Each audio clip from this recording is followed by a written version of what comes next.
basically, here we are. We're on number 3. This is 4.1, part 2. Okay. On part 2. So question number 3. So same kind of stuff. They want to start off with zeros, multiplicity, pass through bounds. So let's do that.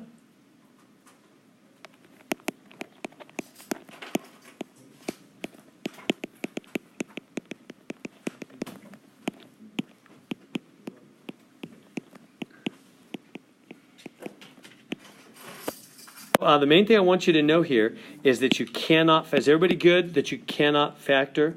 Mm-hmm. Cannot factor that part? Cannot factor, because it's a double plus, right?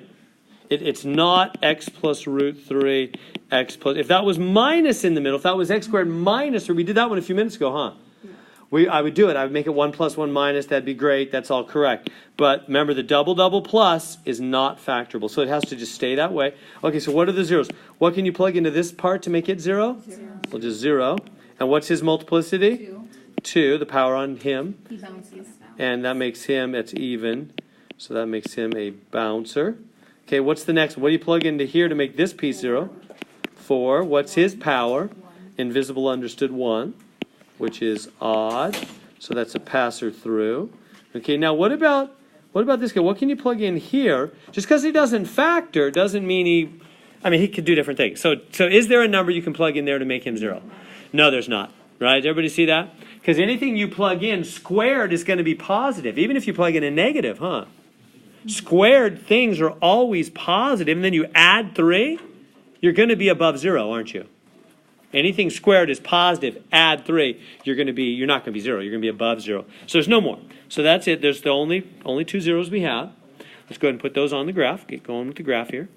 So at 0, and that's a bouncer.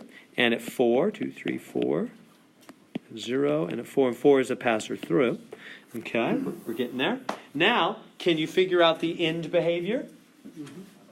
Figure out what it does in the end, and then kind of work your way back for the graph. Do the end behavior. So the end is going to be, if you multiply them out, FOIL, you'd get x squared, most powerful term here, times x squared, huh?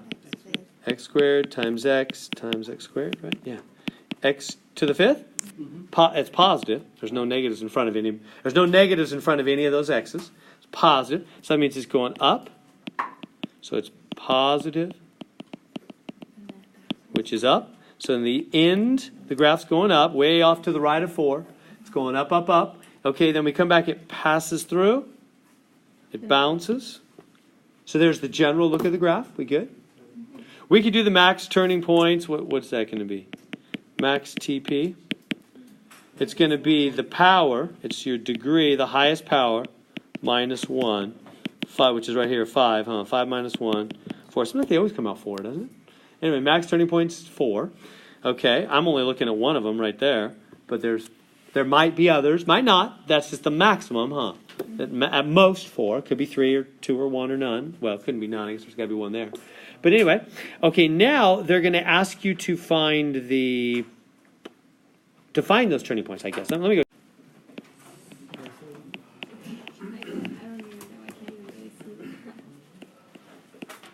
I'm getting like a straight line, and I'm getting like a curvy line. You need to probably make your y value bigger. Okay, there we go. So everybody good? Finding those okay? If you have any trouble with the graphing calculator, just grab me after class. But maximum, minimum on the graphing calculator. So you put in y1, right? You put that whole thing. You don't even need to multiply it. Just type it into y1 just like that. Graph it. If you just go negative 10, positive 10, negative 10, positive 10, that window will be fine. Find the maximum. Now, here's the part. Everybody listening up? I know we only got 5 minutes, but I'm going to save you at least, I feel like I'm doing a commercial. For these 5 minutes, I'll save you, I'll save you some time on your homework. Because Math Excel does a wacky thing here, and I don't want it to use up hours of your life. This maximum is 0, 0, right? I mean, we can just see it 0, 0. 0, 0. You type in 0, 0, it'll tell you you're wrong. And it's like, what? What's your problem, Math Excel? And then you look at the actual answer. You know what they want you to say there? 0.00. 0.00. It's totally picky. Normally, Math Excel is pretty user-friendly. This is not very user-friendly. So I'm giving you a heads up They say round everything to 2 places, and boy, they mean it. Even 0. Isn't that kind of weird and dumb? 0.00. But if you don't say it that way, they won't give you the points. So watch out. That happens a couple times in this section. So make sure you type in 0.00, 0. See how these are all rounded to 2 places? Even the 00, which is wacky. So they want you to say that on that. So we find the turning points. No. Marks because Okay, hold on. 3 minutes. I want to use these times for your advantage here. Last thing they're going to ask is, where is the function increasing and where is it decreasing? So if you're riding the roller coaster, starting here, remember we're always going left to right. So if I'm on the roller coaster, negative infinity to 0, it's increasing. going that way. Yeah, so it's going up. The roller coaster's going up. I'm going to make some room over here. The roller coaster is going up in this section and this section, huh? So that would be, so it's increasing from negative infinity up to 0. Those are both x values, right? From negative infinity to 0. And from what's this? What is this point here? Well, it looks like 2, but it's not really 2. It's this. That's why I'm saying to you, you got to remember the x value you got from the minimum. That's telling you, even though my graph it looks like 2, it's not 2. It's 3.12. So, comma, 3.12 to infinity. Does that make sense? Wouldn't you put a U in between there? Sometimes they want a U. Sometimes they just want a comma. I forget. Whatever they say. I think it's a comma in this section. And then where is the function decreasing? From 0 to... Right here, from 0 to 3.12, the roller coaster is going down.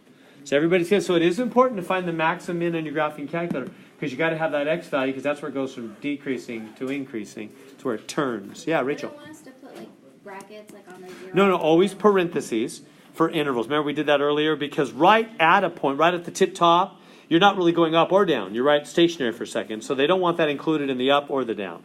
Okay. It's only off of that you're going up or down. So they do want commas. Yeah. They're changing their mind because like a couple sections ago they wanted the U. I don't know the window dimensions, so I can't get the right answer. Just negative 10, positive 10, negative 10, positive 10 will work fine on this one. It wasn't working. Yeah, I had to it put like 20 gave me a negative for my y. I can check your function afterwards. You might have typed in something wrong on your function. So is that good? Is that making sense on that? There's only like 4 or 5 other questions in this section, this part 2. They're like that. See how that's not factored? See how that's not factored?